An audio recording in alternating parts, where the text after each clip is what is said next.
Assalamualaikum warahmatullahi wabarakatuh. Waalaikumsalam warahmatullahi wabarakatuh. Alhamdulillah wassalatu wassalamu ala sayyidina Rasulillah sayyidina wa maulana Muhammad ibn Abdullah wa ala alihi wa sahbihi wa mawalah. La haula wa la quwwata illa billah, amma ba'du. Bapak-bapak, ibu-ibu, saudara-saudara kaum muslimin rahimakumullah. Pada pertemuan yang lalu sudah saya jelaskan bahwa hidup selalu berakhir dengan kematian. Apabila datang kematian menimpa seseorang, datanglah kiamat baginya. Itu yang disebut dengan kiamat kecil. Hakikatnya mati adalah perpindahan dari kehidupan di dunia ini menuju kehidupan di alam barzakh. Menunggu kita di alam barzakh sampai datangnya saat kiamat. Entah 10 tahun, entah 100 tahun, entah 1000 tahun, hanya Allah saja yang maha tahu. Adapun orang-orang beriman yang melakukan amal kebajikan dalam kehidupan di dunia ini, masa penantian yang lama di alam barzakh buat mereka sebentar saja. Tetapi bagi orang-orang kafir yang ingkar, yang tidak beriman kepada Allah, yang hidup di dunia cuma menumpuk-numpuk dosa, tentu penantian di alam barzakh akan merupakan waktu yang sangat lama. Bukankah dalam kehidupan kita waktu itu memang relatif? Contoh misalnya, bagi pemuda-pemudi yang sedang duduk asyik memadu cinta, waktu 4-5 jam saja rasanya cuma 4-5 menit, tenggelam oleh keasikan. Tapi buat orang yang berbaring di rumah sakit, meratap di balik-balik apa itu tembok derita kata lagu,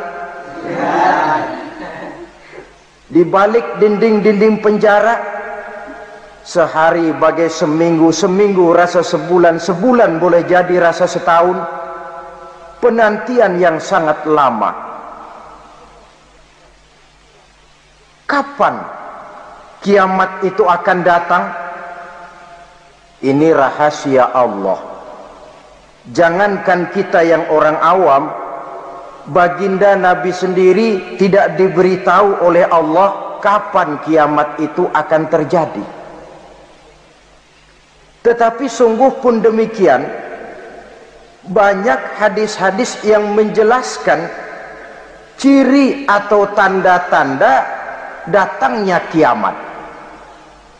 Nah, kalau sudah bicara soal tanda, tanda kiamat itu ada dua. Pertama yang disebut alamatus sughra, tanda-tanda kecil. Ini waktunya masih ada tenggang. Ada yang dinamakan alamatul kubra, tanda-tanda besar. Artinya kiamat sudah diambang pintu. Apa tanda-tanda kecil dari datangnya hari kiamat itu? Misalnya kata Nabi, apabila ilmu sudah diangkat oleh Allah, artinya apabila ulama sudah banyak wafat, minat orang belajar agama berkurang, lalu kebodohan nampak merajalela di mana-mana, zina dikerjakan secara terbuka, minuman-minuman keras jadi kebanggaan, itu termasuk di antara tanda-tanda kecil terjadinya hari kiamat.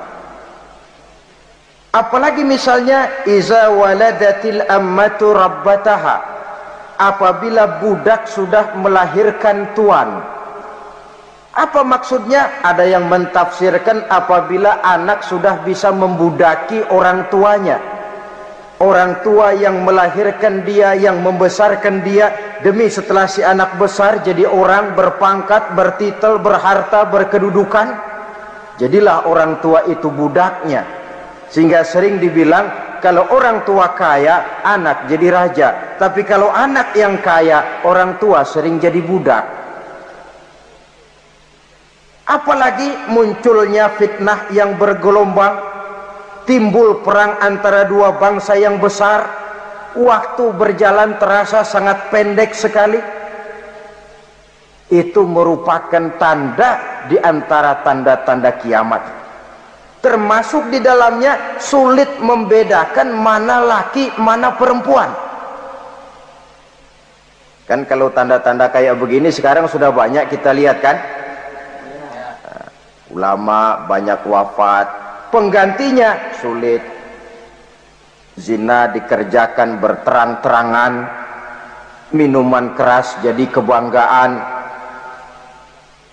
banyak anak membudaki orang tuanya, sulit membedakan mana laki mana perempuan.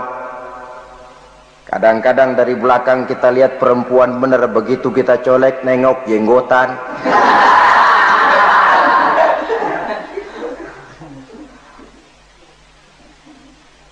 Ini termasuk tanda-tanda kecil, masih ada tenggang sampai akan terjadinya kiamat itu. Nah, yang dimaksud dengan tanda-tanda besar, ini tanda besar artinya kiamat sudah di ambang pintu. Pertama, matahari terbit dari sebelah barat. Apabila matahari sudah terbit dari arah sebelah barat, tertutuplah sudah pintu taubat. Bersabda Nabi kita, la taqumus sa'atu hatta tatlu'a syamsu min maghribiha. Tidak akan datang hari kiamat sampai matahari terbit dari arah sebelah barat. Fa iza tala'at, manakala matahari telah terbit dari arah sebelah barat, wara'ahan nasu, manusia banyak menyaksikan itu, amanu ajma'un, mereka pun lalu beriman. Yang tadinya kafir, yang tadinya ingkar, yang tadinya membangkang, setelah melihat matahari terbit dari sebelah barat, buru-buru beriman, berlomba-lomba mengucap dua kalimat syahadat. Tapi apa yang terjadi? Kata Nabi, wadzalika hina la yanfa'u nafsan imanuha lam takun amanat min qabl. Hari itu adalah hari yang iman sudah tidak berguna lagi bagi seseorang apabila sebelumnya memang dia tidak pernah beriman.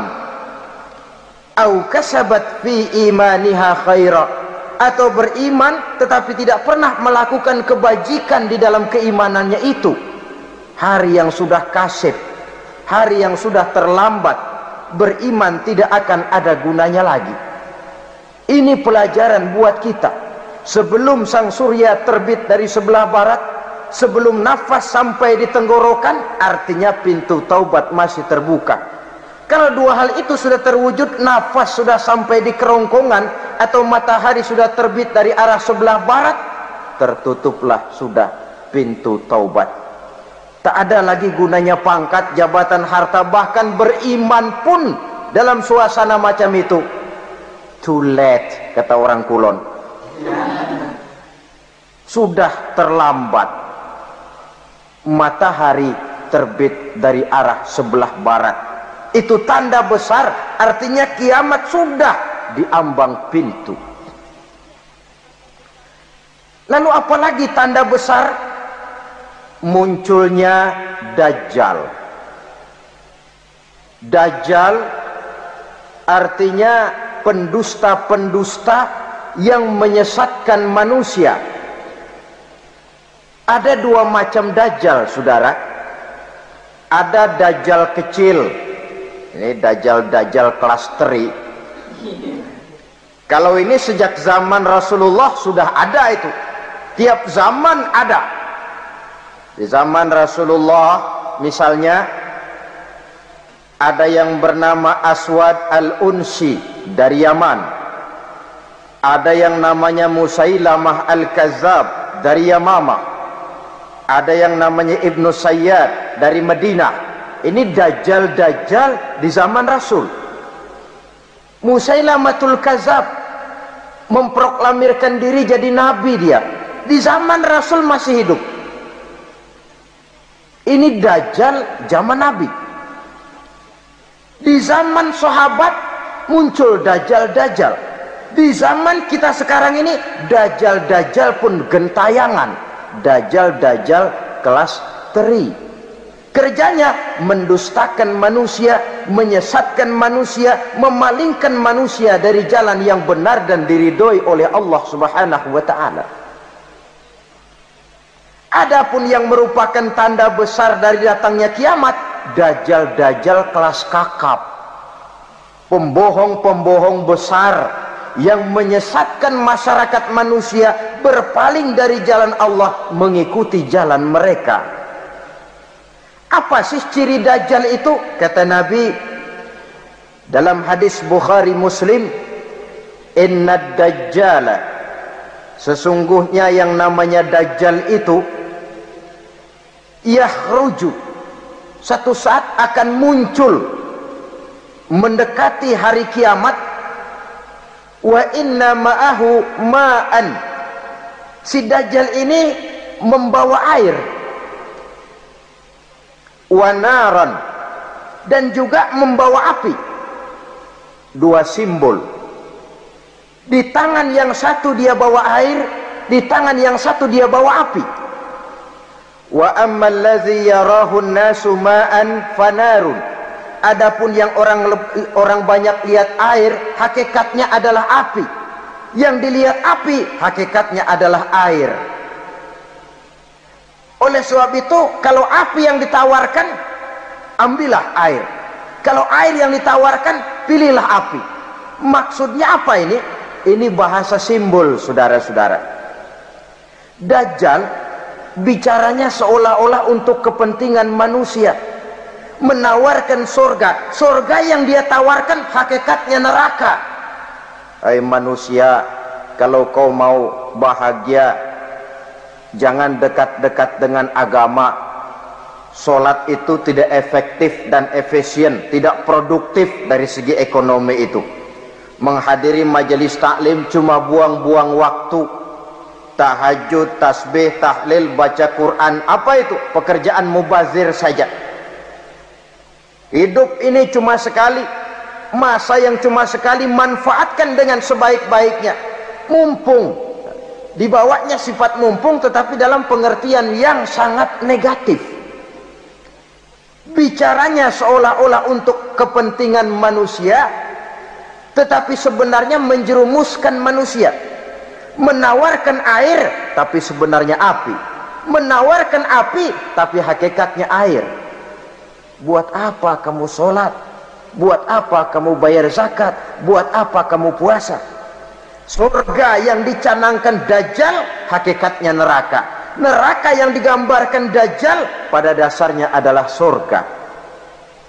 Jadi memutarbalikkan fakta itu kerjaan dajjal. Yang hak jadi batil, yang batil dibilang hak, yang benar jadi salah, yang salah malah jadi benar. Tuntunan disuruh jadi tontonan, tontonan malah menjadi tuntunan. Itu pekerjaan dajjal profesinya. Zamannya Nabi Adam, dajjalnya kan iblis. Betul? Betul. Apa sih dan kerayuan iblis itu? Allah setelah menciptakan Nabi Adam kan bilang, Adam, kau dan istrimu Hawa tinggal di surga ini. Seluruh fasilitas yang ada di surga persilahkan kau nikmati. Satu yang tidak boleh, jangan coba-coba dekati pohon khuldi. Dekat saja jangan, apalagi sampai memetiknya. Datang dajjal yang namanya iblis ini. Adam, kamu tahu nggak kenapa tidak boleh makan buah khuldi? Ya nggak tahu, pokoknya saya dilarang. Bodoh kamu, Dam.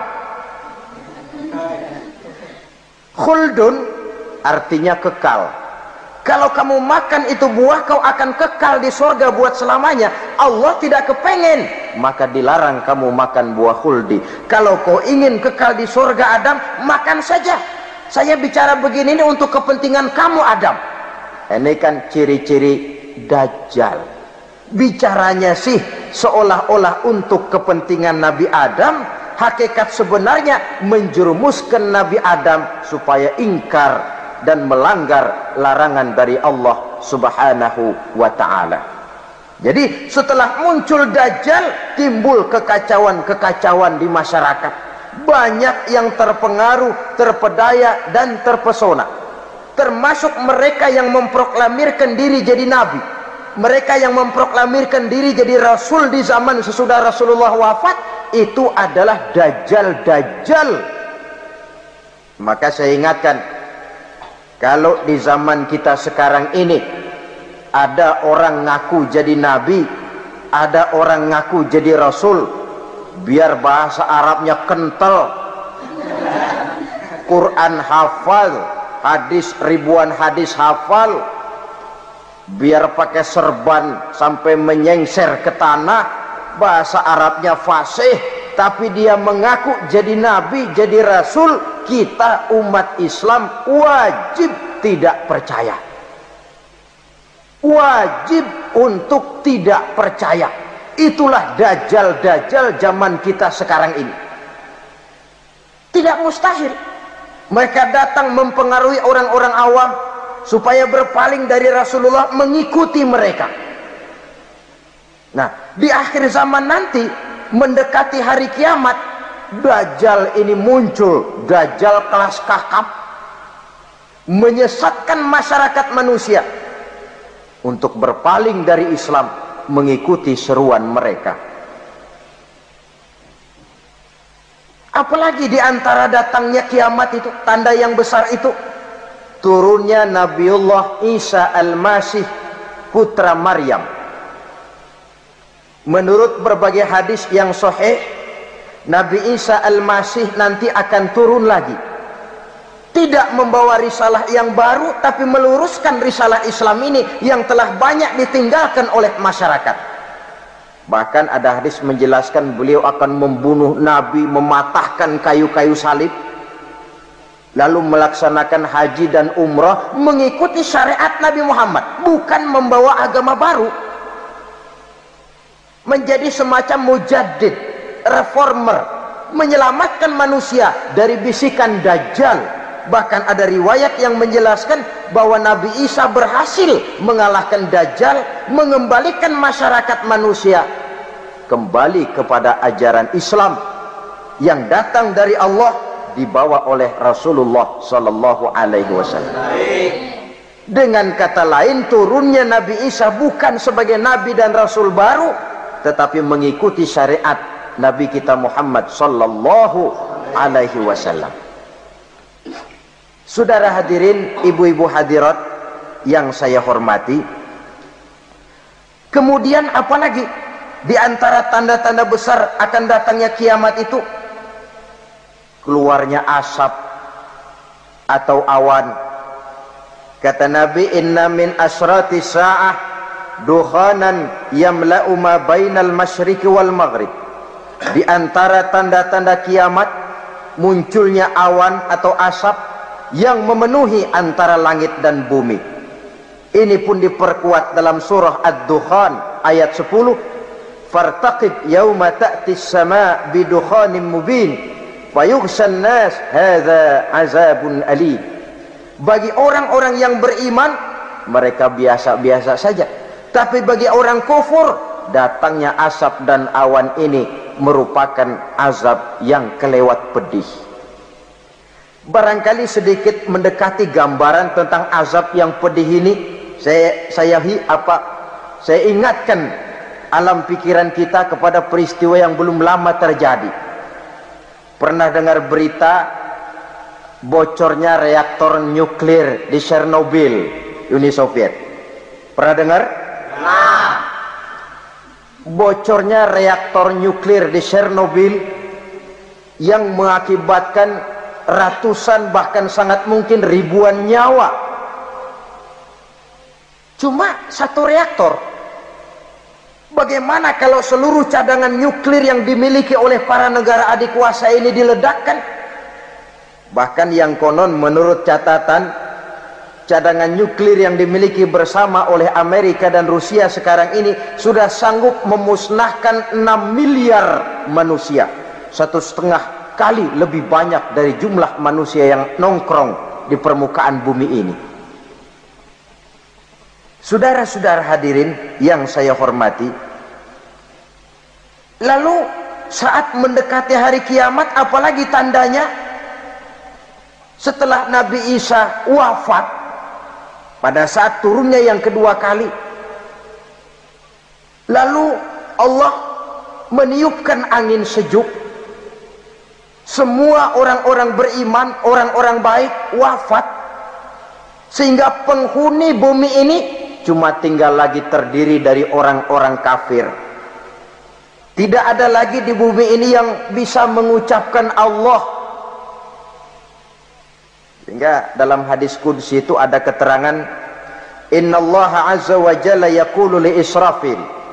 Allah pernah pesan kepada malaikat Israfil, kata Allah, Israfil, iza sami'ta qailan yaqul Allah Allah fa akhirin nafakh 40 sanatan ikraman liqailiha. Hai Israfil, apabila kau dengar di permukaan bumi masih banyak orang yang mengucapkan Allah Allah, maka tunda sangkakala kiamat itu 40 tahun. Untuk apa? Ikraman liqailiha, menghormati orang yang mengucapkan Allah Allah itu. Wah, jadi karena sekarang masih banyak yang mengucapkan Allah, besar hatilah kita, masih jauh kiamat itu. Tapi jangan lupa, kiamat pribadi, kiamat kecil itu yang nggak kita sangka-sangka. Ajal datang mencabut nyawa, itu kiamat pribadi, dan itu yang pasti kita hadapi, dan itu yang membuat kita tidak boleh bersikap main-main di dalam kehidupan sekarang ini. Saudara hadirin yang saya hormati, tidak ada lagi orang-orang muslim. Seluruh penduduk dunia ini kafir. Lalu terciptalah struktur sosial yang berlandaskan prinsip hidup semau gue. Bakal terjadilah prinsip di mana yang kaya menyantap yang miskin, yang kuat menindas yang lemah. Hidup sudah bagaikan di rimba belantara, berlaku hukum rimba, siapa yang kuat dia yang menang, siapa yang lemah menjadi mangsa. Timbul kekacauan, maksiat merajalela, munkarat menjadi-jadi, sehingga isi bumi ini penuh dengan segala macam perbuatan dosa. Tidak ada perlunya lagi alam diperpanjang temponya. Datang saat yang sudah dijanjikan oleh Allah Azza wa Jalla, maka terjadilah yang disebut kiamat kubra, kiamat besar, kiamat ancur-ancuran. Bagaimana kejadian ini dimulai? Dalam surah Az-Zumar ayat 68, Allah Subhanahu wa taala berfirman, wa nufikha fis-suri fasa'iqa man fis samawati wa man fil ardi illa man sya'allahu. Maka manakala ditiuplah sangkakala, terkejutlah seluruh yang ada di langit dan seluruh yang ada di bumi. Bila saat kiamat datang, Allah perintah malaikat Israfil, Israfil, tiup sangkakalamu. Ditiuplah sangkakala oleh malaikat Israfil. Yang akibat daripada tiupan itu, seluruh yang ada di langit, seluruh yang ada di permukaan bumi terkejut. Yang ada di langit siapa? Malaikat kan. Bayangin aja kalau malaikat kaget, apalagi kita. Terkejut seluruh makhluk yang ada di bumi, yang ada di langit mendengar suara sangkakala itu. Bunyinya tidak sanggup kita bayangkan dahsyatnya. ledakan nuklir, ledakan neutron, belum apa-apa ketimbang bunyi sangkakala malaikat Israfil ini. Nah, lalu mendengar bunyi sangkakala ini, gemparlah makhluk, kacaulah alam. Bumi gempa, planet-planet bertabrakan, gunung meletus, air laut tumpah ke darat, angin topan bertiup, halilintar menyambar, lalu semua yang bernama hidup mati total. Mati bareng tanpa persiapan. La haula wala quwata illa billah. Saya kadang-kadang dalam tafakur bermohon, ya Allah, mudah-mudahan saya enggak nemuin kiamat beneran. Ngeri. Tidak bisa kita bayangkan macam apa suasana seperti itu. Allah saja banyak memberikan gambaran, misalnya Al-Qari'ah, wa mal qari'ah, wa ma adraka mal qari'ah. Kejadian yang menggemparkan. Tahukah kamu apa kejadian yang menggemparkan itu? Yauma yakunun nasu kal farasil mabsus wa takunul jibalu kal ihnil manfus. Pada saat itu manusia berterbangan bagai kupu-kupu. Gunung berterbangan seperti kapas ditiup angin. Gunung saja macam kapas, konon lagi manusia. Kematian total, mulai semut sampai gajah mati, jin mati, iblis mati, malaikat mati. Malaikat saja mati. Saudara hadirin yang saya hormati, kematian total yang tanpa persiapan. Orang bilang, Pak, kalau mati bareng begitu yang repot malaikat maut dong ya. Cabut sana, cabut sini. Itu kalau menurut logika kita. Mestinya begitu menurut logika. Tapi logika juga yang bilang, nggak perlu serepot itu. Sebab untuk mematikan listrik di wilayah DKI, di wilayah Jakarta, tidak perlu tiap rumah didatengin, matiin, ya lama. Cukup dari kantor pusatnya saja PLN, tekan satu tombol, gelaplah seluruh Jakarta. Saudara hadirin yang saya hormati, kematian total. Lalu setelah kematian total, planet-planet juga mati, dalam arti tidak bergerak dan beredar. Angin mati, dalam arti tidak bertiup. Air mati, dalam arti tidak ada riak gelombang. Pokoknya semua mati. Kullu nafsin za'iqatul maut, semua yang bernafas mati.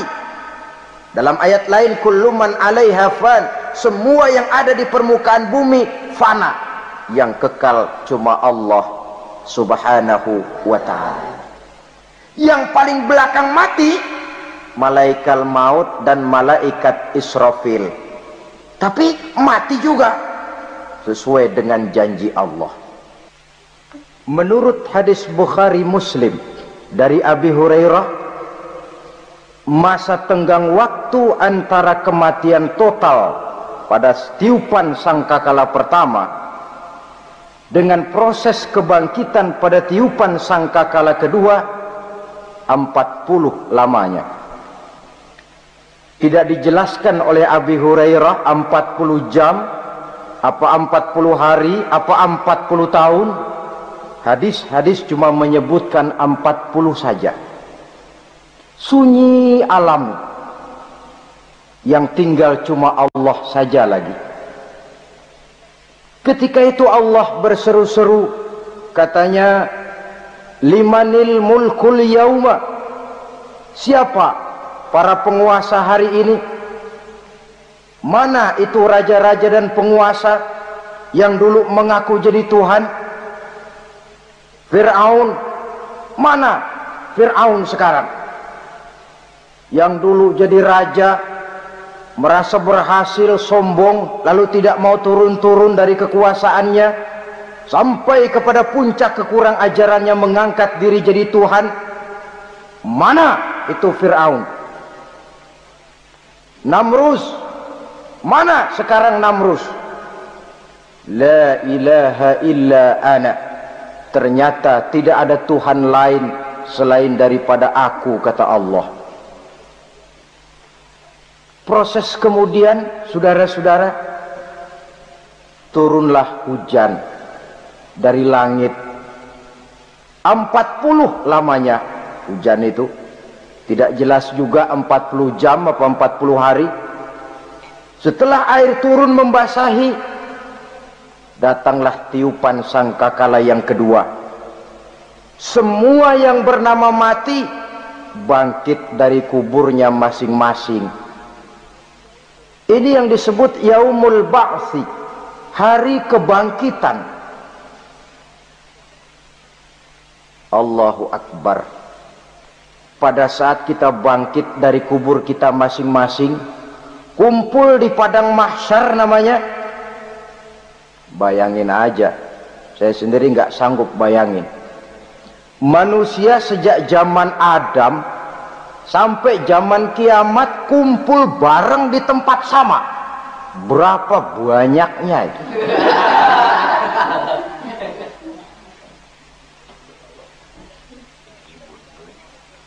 Dan yang luar biasa menurut satu riwayat, pada saat bangkit itu, Masya Allah, roman muka kita berubah,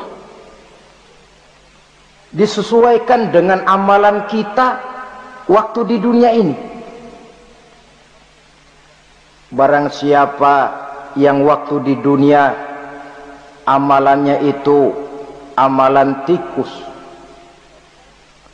di akhirat nanti dia bangkit dari kubur, mukanya seperti muka tikus. Gagah betul badannya, tapi mukanya seperti tikus. Kenapa? Amalannya waktu di dunia seperti amalan tikus. Apa amalan tikus itu? Suka ngegeragoti barang yang sudah disimpan rapi-rapi. Orang sudah simpan uang rapi-rapi, simpan perhiasan rapi-rapi, digeragoti oleh tikus. Maling-maling, pencoleng-pencoleng, koruptor-koruptor, itu nanti di akhirat nanti kita lihat mukanya seperti muka tikus. Oh, ini waktu di dunia suka nyolong, mukanya seperti muka tikus. Barang siapa yang waktu di dunia ini amalannya itu amalan macan, dia akan bangkit nanti mukanya seperti muka macan. Apa amalan macan? Macan itu amalannya menang-menangan. Orang yang mau menang saja nggak mau mengalah. Coba lihat di hutan. Kenal hutan nggak? Nah.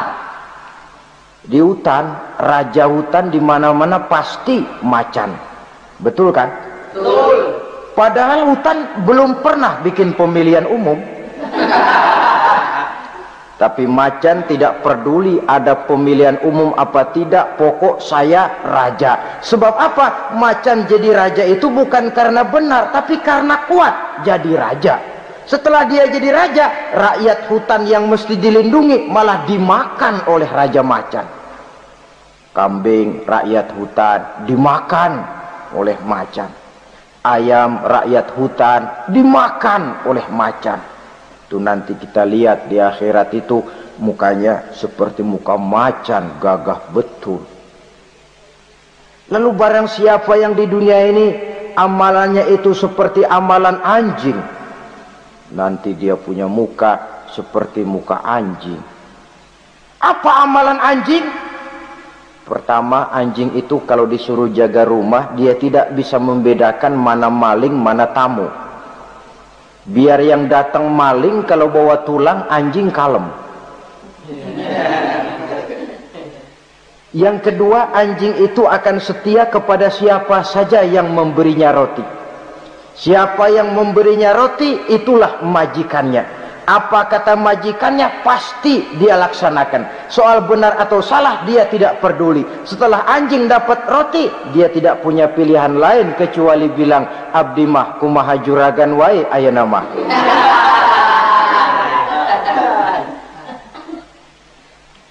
Saudara hadirin yang saya hormati, berkumpul di padang mahsyar, tiap orang sibuk dengan persoalannya masing-masing. Matahari waktu itu didekatkan oleh Allah, panas luar biasa. Ada yang saking panasnya itu mencucurkan peluh keringat sampai sebatas mata kakinya. Ada yang keringatnya sampai sedengkulnya, ada yang keringatnya sampai sepusatnya, ada yang keringatnya mengalir sampai sebahunya, ada yang kelelap oleh keringatnya sendiri, sementara orang di sampingnya nggak apa-apa. Bergantung lagi amalan dia waktu di dunia ini. Saudara-saudara, sebagian orang dalam kepanikan padang mahsyar berombong-rombong datang mereka menghadap Nabi Adam. Ya Adam, anta abal bashar. Hai Adam, Tuhan adalah bapak moyang manusia. Kami sebentar lagi akan disidang, dimintakan pertanggungan jawab. Tolonglah kami, hai Adam. Kata Nabi Adam, jangankan nolongin sampean, saya sendiri tanggung jawab di hadapan Allah. Ketika dulu tidak boleh makan khuldi, saya serobot. Sudahlah, urus diri masing-masing saja, nafsi. Begitu kata Nabi Nuh, begitu kata Nabi Ibrahim. Tiap orang bertanggung jawab sendiri-sendiri. Ketika itulah saudara-saudara, nikmatnya menjadi umat Nabi besar Muhammad sallallahu alaihi wasallam. Sebab apa? Walaupun menurut abjad kita ini umat paling belakang, kan paling belakang kita ini toh, karena Nabi Muhammad adalah nabi akhir, tapi akan dihisap lebih dulu, lewat di atas sirat lebih dulu, masuk surga lebih dahulu ketimbang umat-umat belakangan.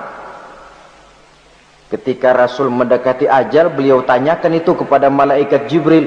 Malaikat Jibril berkata, Muhammad jangan khawatir, Allah sudah berjanji, inni haramtul jannata ala sairil anbiya hatta tadkhulaha anta, wa haramtuha ala sairil umami hatta tadkhulaha ummatuka. Surga aku haramkan buat seluruh nabi kecuali kalau engkau Muhammad sudah masuk ke dalamnya, dan surga aku haramkan buat seluruh umat kecuali kalau umatmu Muhammad sudah masuk ke dalamnya. Logikanya, walaupun menurut abjad kita umat paling belakang, bakal dihisap paling dulu, lewat di atas sirat paling dulu, masuk surga paling dulu, kalau mampir ke neraka juga paling dulu. Ya resiko. Jangan mau enaknya aja paling dulu. Saudara hadirin yang saya hormati, setelah masa kebangkitan itu jangan dikira begitu bangkit langsung diperiksa. Masih menunggu menanti ribuan tahun perhitungan padang mahsyar untuk sampai kepada proses yang disebut yaumul hisab, hari perhitungan. Seorang demi seorang bakal dipanggil. Bayangkan saja, kita se-RT saja di absen, kadang-kadang perlu waktu lama.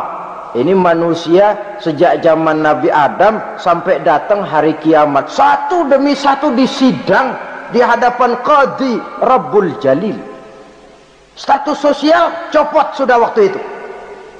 Yang pernah jadi hartawan di situ tidak lagi kelihatan kehartawanannya. Yang pernah jadi jenderal tidak lagi dipanggil jenderalnya. Yang ustadz tidak lagi dipanggil al-mukarramnya. Seluruh status sosial selesai. Dipanggillah kita seorang demi seorang menghadap Qadhi Rabbul Jalil. Bagaimana proses penghisaban itu? Pertama, proses tanya jawab. Di antaranya ada hadis menyatakan, lan tazula qadama 'abdin yaumal qiyamah hatta yus'ala an arba'i khisalin. Besok di hari kiamat tidak akan bergeser telapak kaki seorang hamba sampai dia ditanya lebih dulu tentang 4 persoalan. Tentang ilmunya. Kemana ilmu itu diamalkan? Tentang umurnya. Di mana umur itu dihabiskan? Tentang masa mudanya. Kemana masa muda itu dipakai? Tentang hartanya. Dari mana harta itu didapat dan kemana harta itu dibelanjakan. Ini termasuk proses tanya jawab. Jadi kalau istilah pengadilan dunia, nama Fulan bin Fulan. Kamu waktu di dunia diberikan umur panjang untuk apa? Pernah mengalami masa muda, kemana kau habiskan masa remajamu? Kau diamanahkan ilmu, dengan apa ilmumu kau amalkan? Kau diberikan harta, dari mana harta kau dapat, kemana kau belanjakan? Tak seorang pun yang bisa mungkir. Sebab apa? Dikala itu yang menjadi saksi bukan orang. Yang menjadi saksi adalah seluruh anggota badan kita. Tangan bicara, kaki jadi saksi terhadap seluruh amalan yang pernah kita kerjakan pada saat kehidupan di alam dunia ini. Selesai proses tanya jawab, lalu diperlihatkan buku catatan kita waktu hidup di dunia ini. Jangan lupa Allah itu menyiapkan 2 superkomputer kepada kita. Sebelah ditempelin sebelah kanan, yang sebelah tempelin di sebelah kiri. Komputer itu namanya Raqib dan Atid. 2 malaikat yang apabila baik kita lakukan, refleks saja akan menulis kebajikan kita. Jahat kita kerjakan, akan tertulis. Catatan itu nanti diperlihatkan kepada kita. Waduh, alangkah malunya pada saat diperlihatkan catatan kita, buku rapot kita merah melulu. Barangkali diperiksa sambil diomelin, brengsek lo. Buku merah melulu begini, bagaimana waktu hidup di dunia? Tidak cukup diperlihatkan buku catatan kehidupan, rekaman kehidupan. Rekaman kehidupan kita secara utuh sejak terlahir sampai ajal datang merenggut nyawa. Barangkali mirip dengan video sekarang ini, di mana terekam dengan baik seluruh kegiatan kita sejak yang sekecil-kecilnya sampai kepada yang sebesar-besarnya. Untuk kemudian kita pun menerima balasan. In khairan fa khairun wa in syarran fa syarrun. Kalau baik ya baik balasannya, kalau jahat ya jahat juga balasannya. Catatan-catatan kita diberikan. Kalau banyak kebajikannya diberikan di tangan kanan dengan cara yang halus. Kalau banyak kejahatannya diberikan dari sebelah kiri atau dilempar dari belakang. Itulah sebabnya sejak di dunia ini kita sudah mohon kepada Allah. Ketika berwudu membasuh tangan kanan, apa kita bilang? Allahumma a'tini kitabi biyamini wa hasibni hisaban yasira. Ya Allah, berikan saya kitab di tangan kanan, dan kalau saya memang perlu dihisap, hisaplah saya yang seringan-ringannya. Tangan kiri berlindung kita kepada Allah, jangan sampai diberikan kitab di tangan kiri atau dari arah sebelah belakang. Wa a'udzubika an tu'tiya kitabi bishimali aw min wara'i zuhri, dari arah sebelah belakang. Na'udzubillah min dzalik. Setelah selesai lewat proses penghisaban, lewat mizan, timbangan, maka yang sudah selesai dihisab itu bergeraklah menuju sirat, jembatan yang terbentang menuju surga melalui neraka. Saudara-saudara, panjangnya perjalanan sirat itu memakan waktu ratusan tahun. Tetapi orang yang lewat di atas sirat pun macam-macam, bergantung amalannya ketika di dunia ini. Ada yang lewat di atas sirat itu kal barqil khatib, seperti kilat yang menyambar, lep, sudah sampai dia di surga. Cepat bukan main. Ada yang lewat di atas sirat itu seperti orang lari-lari. Ada yang lewat di atas sirat itu seperti orang jalan biasa. Ada yang sambil merangkak, ada yang sambil ngesor, ada yang sambil gelayutan, ada yang selamat sampai ke ujung ke surga, ada yang tergelincir jatuh masuk ke dalam neraka, bergantung amalannya dalam kehidupan di dunia sekarang ini. Tiap kita akan melewati yang namanya sirat ini.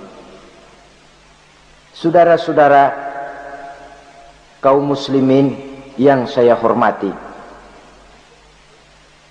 dengan demikian mereka yang selamat melalui sirat sampai ke terminal akhir surga, mereka yang ketika dihisab ternyata banyak kejahatannya daripada kebaikannya, mereka singgah di dalam neraka.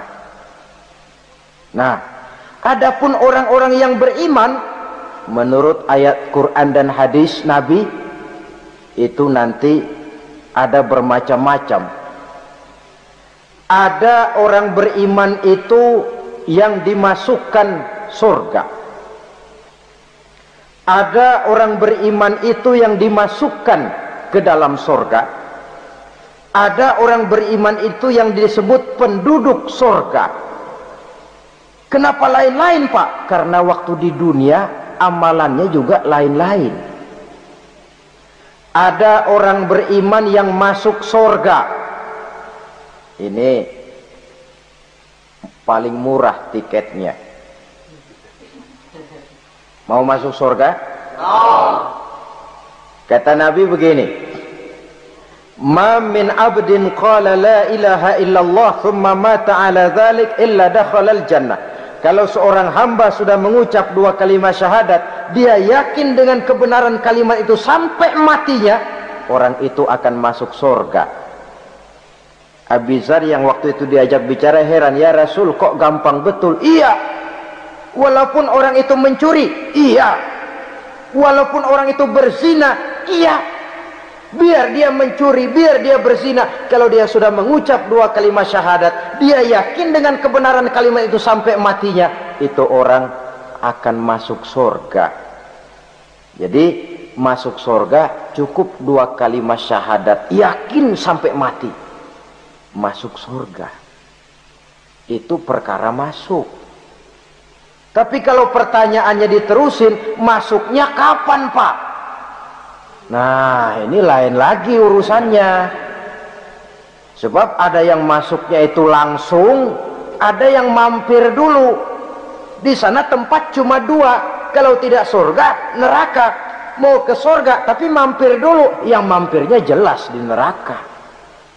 Kenapa? Dalam hadis qudsi ada riwayat, nanti itu di akhirat, setelah Allah selesai mengatur penduduk surga masuk surga, yang neraka masuk neraka, Allah berkata kepada malaikat Malik, malaikat Malik, labaik ya Allah, itu bajingan-bajingan tengik, manusia-manusia durjana yang waktu di dunia tidak mau sujud, jauh dari ulama, gemar melakukan yang munkarat dan maksiat, hidup di tengah masyarakat selalu jadi bibit keonaran, kufur, sudah masuk neraka semua.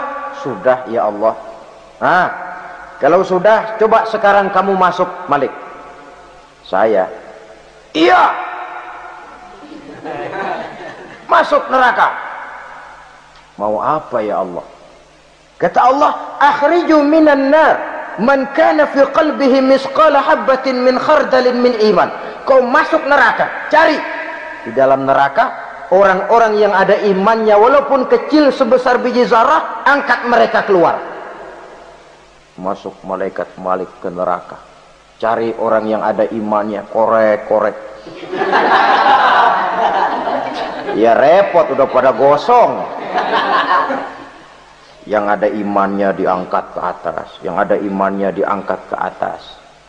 Lalu dimandikan di Nahrul Hayat, namanya sungai kehidupan di akhirat nanti. Cakep lagi rupanya, bersih lagi wajahnya, apel di hadapan Allah. Kata Allah, bagaimana mas? Kapok nggak sampean? Kapok ya Allah. Nah, kalau kapok, idhab fadkhulil jannah. Pergi, masuk surga sana. Berangkat mereka ke surga. Ketemu sama teman-temannya yang udah sampai lebih dulu. Yang nggak pakai mampir lagi. Terjadi dialog. Kata teman-temannya yang udah pada nyampe duluan, mas, iya. Emang baru sampai? Oh, saya baru sampai. Memang mampir di mana dulu mas? Kita sudah lama sampai di surga. Saudara buka surah Al-Muddatsir ayat 34-35. Ma salakakum fis saqar? Kenapa kamu mampir di neraka Saqar? Qalu lam naku minal musallin. Mereka menjawab, kami mampir di neraka Saqar mas, gara-gara dulunya kami waktu di dunia tidak pernah sholat. Tidak pernah sholat? Tidak pernah. Kan rumahnya dekat masjid, cuma dekat doang mas. Sholat mah enggak saya. Enggak pernah ngasih makan fakir miskin, enggak pernah hadir di majelis taklim, pendeknya enggak pernah melakukan kebajikan, maka saya pun mampir di neraka Saqar. Untung betul saya punya iman mas, sedikit. Waktu hidup di dunia dulu saya pernah mengucap 2 kalimat syahadat, sekali-kalinya waktu mau kawin. Masya Allah. Untung saja kawin, kalau nggak kawin polos.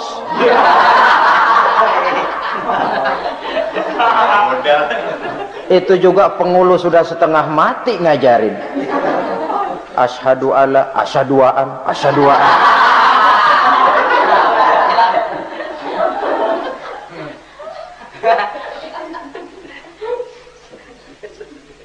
Ini namanya masuk surga, ada mampir dulu. Ada pula orang mukmin itu yang dimasukkan surga. Namanya dimasukkan kan terima beres.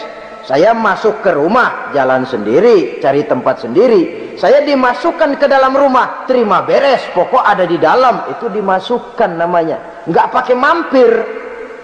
Tapi tentu tiketnya lebih mahal ketimbang yang pertama tadi. Apa kata Allah? Innal ladzina amanu wa amilus salihat la ukaffiranna anhum sayyi'atihim wa la udkhilannahum jannah. Sesungguhnya orang-orang yang beriman kemudian beramal soleh, kami hapuskan segala dosa dan kesalahannya, kami masukkan mereka ke dalam surga. Lihat ayatnya, Allah yang memasukkan, kita yang dimasukkan. Tidak pakai transit, tidak usah mampir. Cuma tidak cukup syahadat, tidak cukup amanu, tapi diiringi dengan wa'amilus salih. Iman, amal. Tidak cukup syahadat, lalu dibuktikan dia sholat, dia zakat, puasa, lalu dia melakukan berbagai macam kebajikan. Ini yang menyebabkan dia tidak pakai mampir di tempat yang bernama Saqar. Lalu ada pula orang mukmin itu yang disebut penduduk surga. Wah, ini sudah VIP ini. Ashabul jannah, penduduk surga. Siapa mereka? Kata Allah, innal ladzina amanu summa istaqamu fala khaufun 'alaihim wala hum yahzanun ulaika ashabul jannah hum fiha khalidun. Sesungguhnya orang-orang yang beriman lalu istiqamah, tetap dalam melaksanakan perintah Allah, tidak goyah, tidak labil tapi stabil, istiqamah, mereka tidak takut dan tidak bersedih hati, merekalah penduduk surga. Iman, istiqamah. Tidak punya duit, sembahyang. Banyak duit, sembahyang. Miskin, sembahyang. Kaya, tetap sembahyang. Istiqamah. Kadang orang kalau susah rajin ke masjid, banyak duitnya ngelihat masjid melengos. Itu yang dibilang waktu miskin hamba Allah, setelah kaya jadi hamba harta. Bergeser, tidak ada nilai istiqomahnya. Saudara-saudara, dengan begitu penduduk neraka itu dua. Ada penduduk permanen, ada penduduk yang semi permanen. Yang semi permanen orang-orang beriman yang mempunyai dosa besar. Mereka masuk ke neraka untuk menerima azab sesuai dengan dosanya. Bila selesai masa azab itu, mereka akan diangkat untuk ditempatkan kembali ke dalam surganya Allah Subhanahu wa ta'ala. Nah, dikala itulah saudara-saudara ada yang disebut syafaat dari Rasulullah Sallallahu Alaihi Wasallam. Tapi tentu jangan lupa syafaat ini ibarat kain menambal dia. Kita punya kain bolong-bolong sedikit, syafaat yang menambal. Solat kita ada kurang dikit, sedekah kita ada campur riak dikit, amalan kita ada tidak karena Allah dikit. Kita berharap syafaat. Jadi biarlah kain masih bolong-bolong, yang penting punya kain. Tapi kalau kainnya tidak ada, yang ditambal apanya? Sholat tidak, puasa tidak, zakat tidak, berharap syafaat saja. Ya, terlalu berlebihan itu. Saudara hadirin yang saya hormati, apabila selesai proses penghisaban, proses penghitungan, maka dikala itulah manusia terbagi dalam dua kelompok besar. Fariqun fil jannah wa fariqun fis sa'ir. Sekelompok orang-orang beruntung yang masuk ke dalam surga, dan sekelompok lagi masuk ke dalam neraka. Akan memakan waktu untuk menceritakan sifat surga dan neraka, tapi insya Allah pada kesempatan pertemuan lain saya sampaikan. Namun sebagai gambaran umum cukuplah saya sampaikan sebuah hadis qudsi. Allah jelaskan, a'dadtu li'ibadiyas salihin ma la 'ainun ra'at wa la uzunun sami'at wa la khatara fi qalbil bashar. Aku sediakan buat hamba-hambaku yang soleh, yang tidak pernah terlihat oleh mata, tidak pernah terdengar oleh telinga, dan belum pernah terdetik dalam hati manusia. Jadi kenikmatan surga belum pernah dilihat mata, belum pernah didengar telinga, belum pernah terdetik dalam hati. Pedihnya azab neraka belum pernah terlihat mata, belum pernah terdengar telinga, belum pernah terdetik dalam hati. Saudara hadirin yang saya hormati, oleh karena itu sebagai uraian akhir daripada kiamat ini, marilah sama-sama kita memanfaatkan hidup dengan sebaik-baiknya, supaya jangan timbul penyesalan di hari kemudian nanti. Mudah-mudahan kita seluruhnya diselamatkan Allah dari azab neraka dan mendapat surga dan ridhonya. Sekian dan demikianlah pertemuan kita kali ini. Terima kasih banyak atas segala perhatian. Mohon maaf atas segala kekurangan. Usikum wa nafsi bitaqwallah. Wassalamualaikum warahmatullahi wabarakatuh. Waalaikumsalam.